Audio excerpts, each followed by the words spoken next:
Hey everyone, welcome back. Today we're diving into an incredibly important topic for all women in our lives. Yes, mammograms. Whether you're watching this for yourself or a loved one, or just to learn more, stick around. This information could be a difference between catching something early or not. Now, mammograms may not be the most fun thing to do on your to-do list, but here's why it's worth prioritizing. Did you know that 1 in 8 women will be diagnosed with breast cancer in her lifetime? That's a staggering statistic, but here's the good news. When breast cancer is detected early, the 5-year relative survival rate is 99%. Yes, you heard that right, and it's worth it. 99%. I know getting a mammogram isn't exactly my cup of tea, and probably yours not, right? Some of you may be worried about discomfort or even the amount of radiation you might get. But let me ease your mind. While a mammogram can be a little uncomfortable, I've done several myself, it only takes about 20 minutes. And any discomfort that you may feel is really temporary. And it's a small price to pay for peace of mind and potentially your health. As for radiation, the amount used in mammograms is extremely low, about the same as what you'd get flying cross-country on a plane. The machine takes an X-ray images of your breast tissue, allowing doctors to detect any abnormalities, even those that are too small to feel.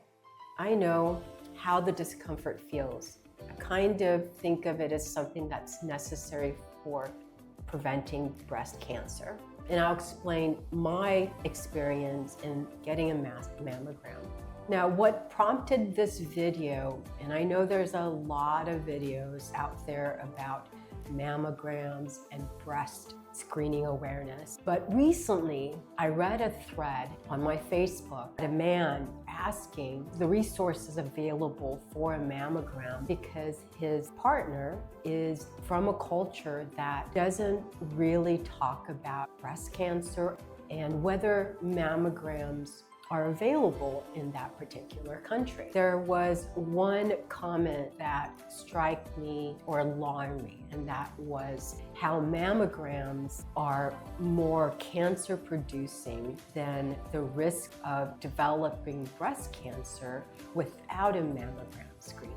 So I wanted to put this video out to explain the data shows that mammograms are extremely important to get. And I applaud this gentleman who was advocating for his partner to get a mammogram, where in a culture, or in that culture, it's not something that is talked about. So I'm hoping that this video highlights the importance of screening and getting the mammogram earlier than later. And if you had conversations with people who feel mammograms are a waste or more harmful than not getting the mammogram, please put that in the comment section so we can discuss and try to get the right information out there. So I want to share another story in relation to this chart, and that is screening and about cultures. And I think that's where we need to really understand in terms of getting the screening or getting the word out in various different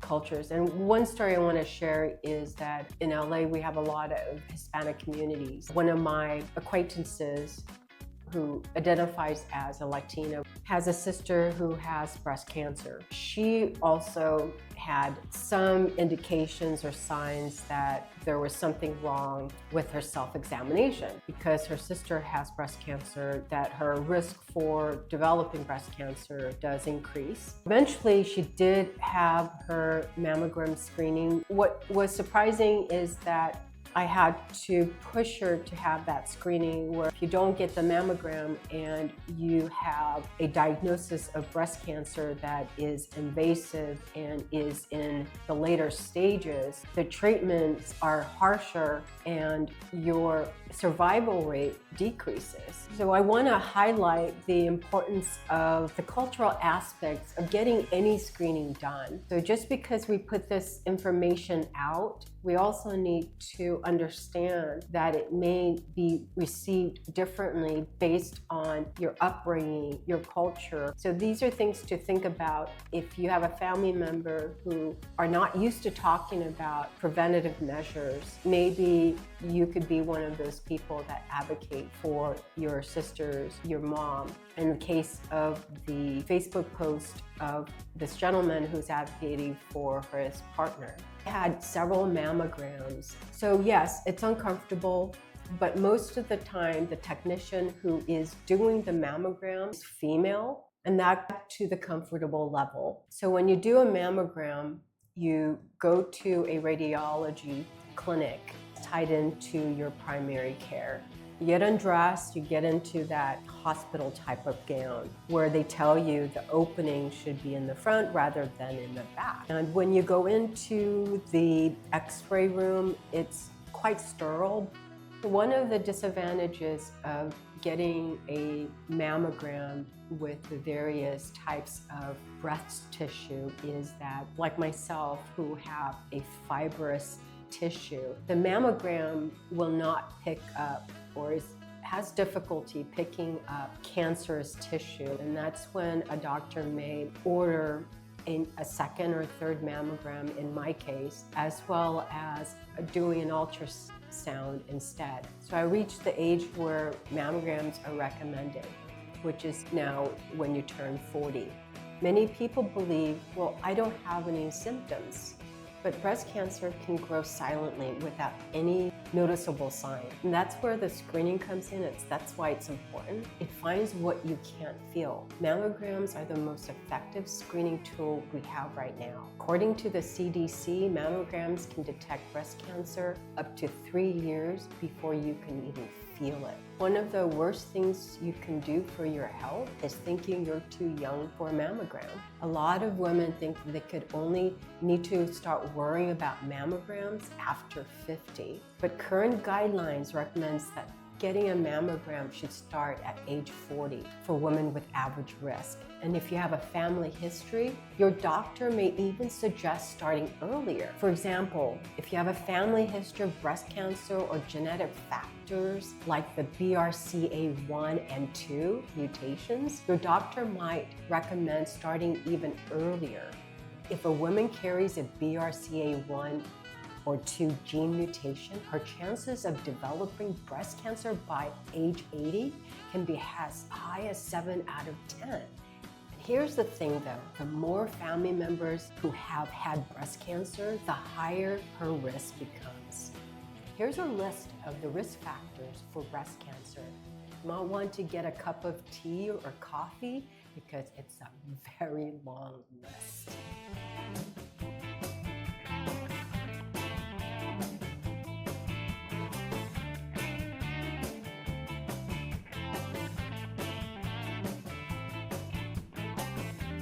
I can't stress this enough. Regular screening saves lives. According to the American Cancer Society, women who get regular mammograms are 47% less likely to die from breast cancer compared to women who don't. That's nearly a 50% in risk.